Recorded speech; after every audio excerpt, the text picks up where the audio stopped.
Nous sommes arrivés au pouvoir, nous aurions espéré qu'on nous laisse travailler très rapidement et pouvoir avancer. Malheureusement, certaines personnes nous ont approchés et ont voulu que nous allions dans leur sens parce que leur objectif n'était pas que la guerre finisse de sitôt. Je veux parler de certaines forces étrangères qui étaient présentes sur notre sol. On a eu des débats houleux avec des diplomates venus d'ailleurs sur la question, mais personne ne voulait qu'on aille dans le sens de finir cette guerre. Nous l'avons compris à travers les messages. S'il arrivait que des gens viennent jusqu'à nous dire qu'il faut qu'on accepte qu'ils soutiennent les terroristes et nous soutenir également, ça veut dire ce que ça veut dire, c'est une guerre entretenue.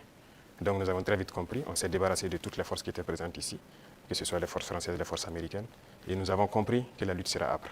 La deuxième chose aussi était nous croyions que nous avions quand même un minimum d'armes et de munitions en stock. Aujourd'hui, je peux vous dire ce que j'ai trouvé par exemple en stock. Il y avait en tout et pour tout au Burkina Faso moins de 100 000 cartouches de Kalachnikov. Et les armes, nous avions à peine une centaine. Comment est-ce qu'on pouvait faire la guerre? Il fallait se rééquiper, redoter l'armée en effectifs, en armement et tout. Ce qui a fait que l'objectif de 3 mois, si ces conditions préalables étaient réunies, c'était bien possible.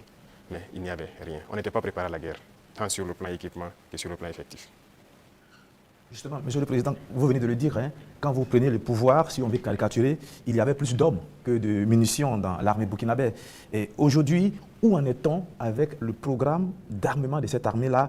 Et puis, quels sont les signes qu'elle est en train progressivement de monter en puissance? Très bien, je l'ai dit, je ne peux pas dépeindre toute la situation qu'il y avait, c'était catastrophique. Et comme je l'ai dit, vous pourrez enquêter. Il y a peut-être même dans cette salle des militaires qui étaient sur le front, sans armes. Ça existait dans notre armée. Donc ce sont des situations, on croyait que c'était juste, je ne dirais pas de la mauvaise foi, mais une situation incompréhensible. Pour nous, il y avait les armes et on refusait de les doter. Mais quand on a été face à la réalité, très vite, on s'est résolu à chercher d'abord, à armer l'effectif qui était là. Et là, ça a été la croix et la bannière. Parce que beaucoup de puissances ont refusé de nous vendre les armes. Et donc, on s'est tourné vers ceux qui avaient envie de nous vendre les armes. Très vite, on s'est équipé. On a recruté les VDP, on a pu payer tout ce qu'on voulait. Le processus, nous avons fait un plan d'équipement pour une montée en puissance. Et comme vous le constatez depuis maintenant 2 ans, les équipements commencent à rentrer. C'est toujours pas fini.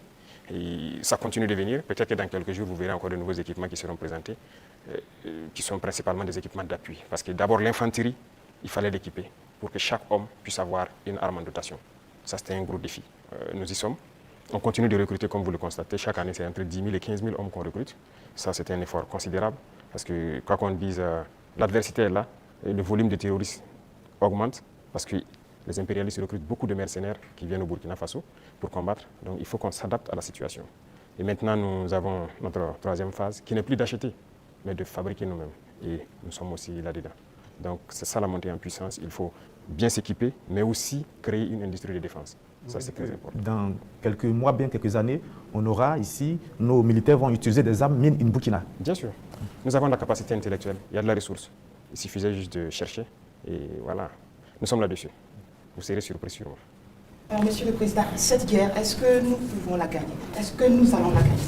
Nous ne pouvons que la gagner. Qu'est-ce qu'on ferait? Soyez sûrs, nous n'irons nulle part et nous allons gagner cette guerre. Je vous ai dit que la menace mue beaucoup, mais nous nous adaptons. Et la force de l'armée burkinabé, c'est que c'est l'une des armées les plus résilientes au monde. La pression que le Burkina Faso a, et je ne pense pas que sur cette terre actuellement, il y a un pays qui a cette pression. Mais nous tenons, nos hommes se battent et nous nous adaptons constamment à la menace. Et nous comprenons d'où vient la menace, comment ça se manifeste, c'est ça le plus important. Et actuellement, je peux vous rassurer que bientôt, nous parlerons d'un albinos noir qui va apparaître. Et vous verrez. Ne me demandez pas de quoi il s'agit, je pense que vous comprendrez plus tard. La guerre va finir et très vite.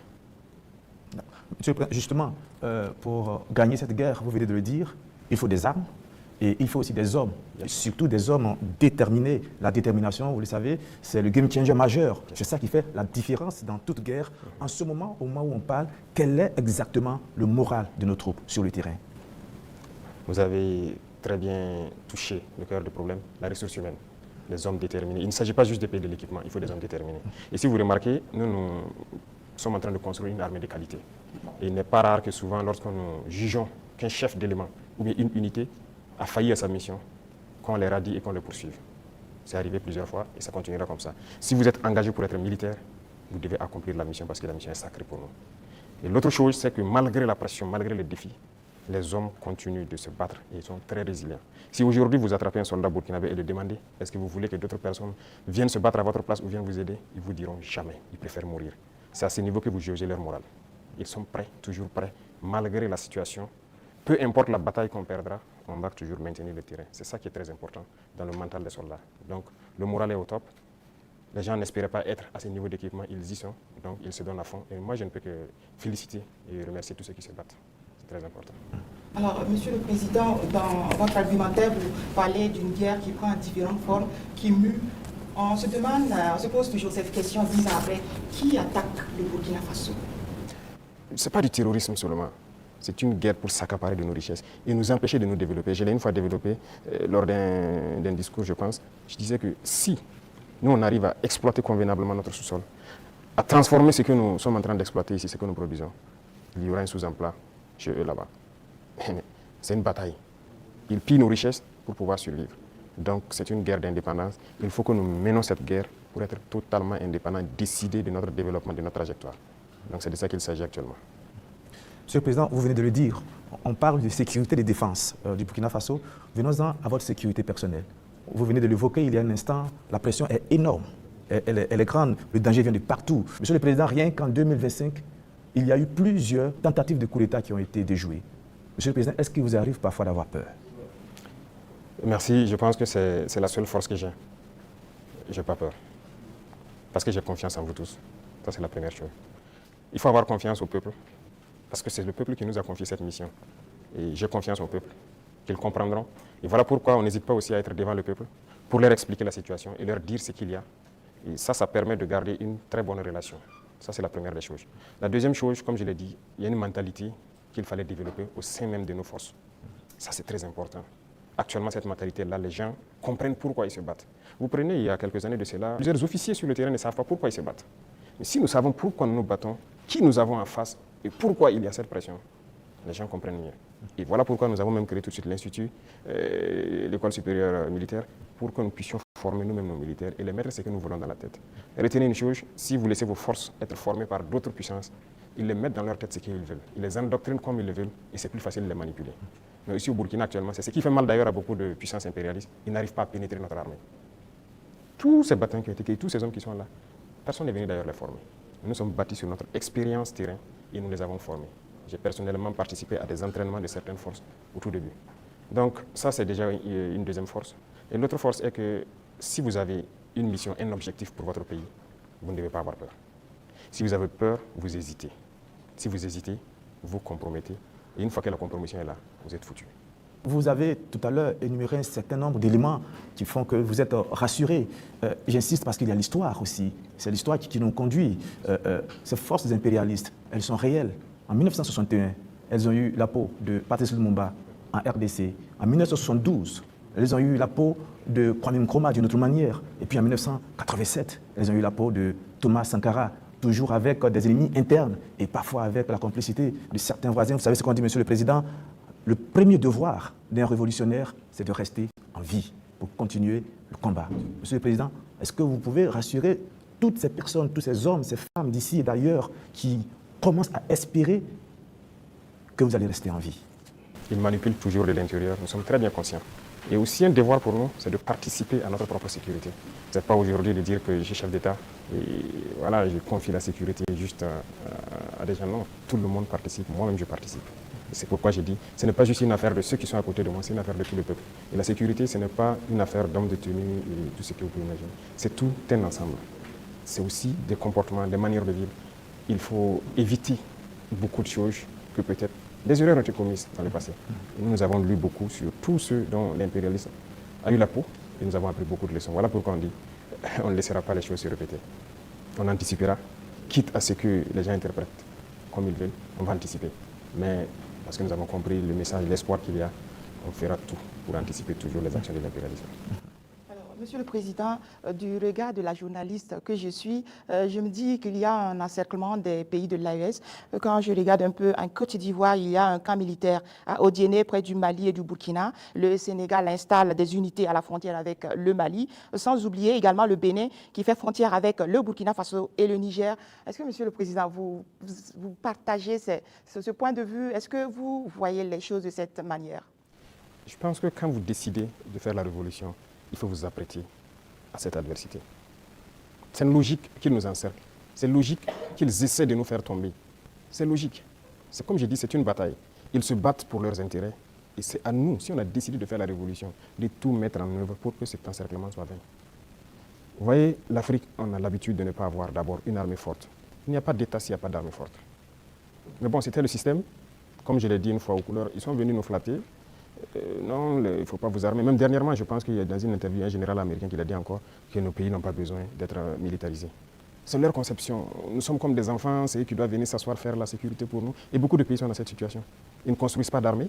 Et quand la situation arrive, c'est le chaos. Nous sommes en train de construire une armée forte. Voilà pourquoi j'ai dit on se bat en burkinabé et on se forme en burkinabé. Ça, c'est très important.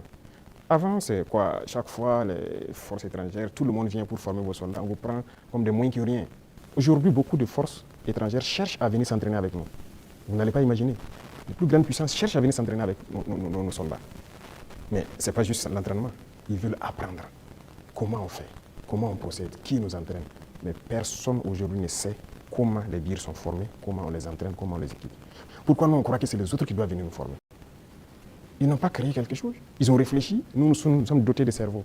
Donc, il faut une armée puissante pour faire face à l'adversité. Ils vont continuer à nous encercler. Parce qu'il y aura toujours en Afrique des États comme ça, des chefs d'État comme ça qui vont autoriser. Parce qu'ils ont les mains liées, ils trahissent toujours. Ils vont accepter toujours que les impérialistes viennent chez eux pour attaquer leurs propres frères. Ça, si vous acceptez la révolution, vous devez partir avec ce concept. Ça va exister. Donc, on n'y peut rien. On fait avec, mais c'est à nous de nous préparer pour que l'encerclement soit nul, qu'ils ne puissent jamais atteindre leur objectif. C'est tout. Donc on fait avec. Tout récemment, la CEDEAO a tenu un forum des chefs d'état-major général des armées d'Afrique. Le Mali et le Burkina Faso n'y étaient pas, mais le Niger, si. On sent un manque de solidarité, vous qui êtes au sommet de l'État. Qu'est-ce que vous pouvez nous dire? Bon, pas un manque de solidarité. Retenez que c'est une confédération, ce n'est pas une fédération.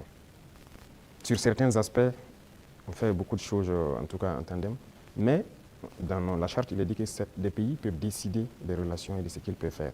On ne peut pas dire à tel pays de ne pas collaborer avec tel pays, non. On n'est pas à cette étape d'abord. On est en train de consolider la confédération sur les aspects, un bon nombre d'aspects de développement, de défense et de diplomatie. Et après, on va passer à la fédération. Ce sont des étapes. Donc, le Niger peut participer à des rencontres. La confédération, on ne se ferme pas. On fait des ouvertures, on côtoie tout le monde.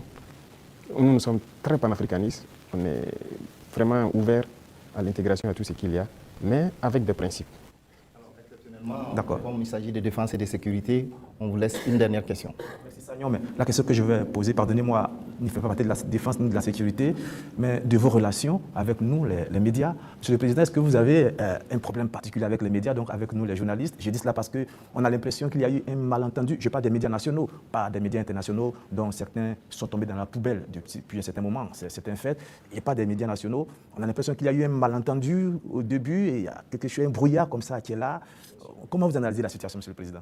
Vous savez que je ne suis pas hypocrite. Il y a eu un malentendu, il y a eu un brouillard au début. Mais aujourd'hui, je dois dire que je félicite beaucoup de médias pour leur travail professionnel. Il faut éviter de suivre le travail de l'impérialisme. Certes, beaucoup parmi vous ont été formés par eux. C'est ça, vous avez été à l'école du blanc, comme on aime le dire. C'est eux qui vous ont formé au journalisme. Donc moi, je ne vous en veux pas souvent quand les gens essaient de se comporter comme eux. Mais je parle pour que les gens prennent conscience qu'il s'agit de notre patrie. Regardez ce matin, par exemple, lisez les titres des journaux en France. Ils vous diront peut-être qu'il y a une mobilisation pour mettre la pression sur le Premier ministre. Ils ne vous diront pas qu'il y a eu une marche contre le pouvoir ou quelque chose. Mais si c'était au Burkina, vous direz qu'il y a une marche contre le pouvoir. Vous comprenez? Les Français nous appelaient, ils continuent de nous appeler putschistes, juntes et quoi. C'est du français. Mais des journalistes nous appelaient aussi putschistes, juntes ici. Pourquoi suivre les yeux fermés?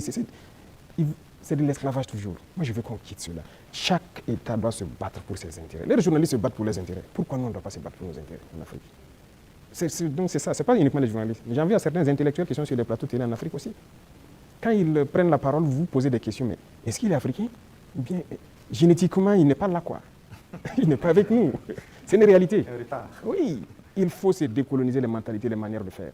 Chacun doit se battre pour sa patrie. Vous pouvez avoir une information qui est peut-être vraie et juste. Mais vous décidez de ne pas sortir l'information. Parce que ça peut porter préjudice à la défense nationale, à la sécurité, à la cohésion, et ainsi de suite. Ça, c'est une décision souveraine, parce que vous voulez préserver votre pays. Mais on ne dit pas seulement dès qu'il y a une information, il faut la sortir. Non, ce n'est pas comme ça. Et très souvent, les journalistes, comme on aime le dire, le train qui vient à l'heure, ça ne les intéresse pas. C'est le train qui est en retard. Vous le savez, Monsieur le Président, donc vous nous comprenez de temps en temps. Ah oui, mais il faut éviter ça. Moi, je veux maintenant que vous intéressez au train qui vient à l'heure. D'accord. Je voudrais vous laisser avec une phrase qui est la devise d'un grand club européen. C'est celle-là. Notre maillot peut être tacheté de sang, de boue et de sueur, mais jamais de honte. C'est tout ce que je vous souhaite, Monsieur le Président. Merci beaucoup. Merci grandement. Cette interview du président Ibrahim Traoré nous a permis de mieux comprendre sa vision, ses priorités et les défis auxquels fait face le Burkina Faso. À travers ses réponses, il a partagé sa perception de la gouvernance, de la sécurité et du développement du pays. Qu'on soit d'accord ou non, ces échanges offrent matière à réflexion et ouvrent le débat sur l'avenir de la nation. Merci d'avoir suivi cette vidéo jusqu'au bout. N'hésitez pas à partager vos impressions en commentaire et à vous abonner pour découvrir d'autres analyses et interviews. À très bientôt pour une nouvelle vidéo.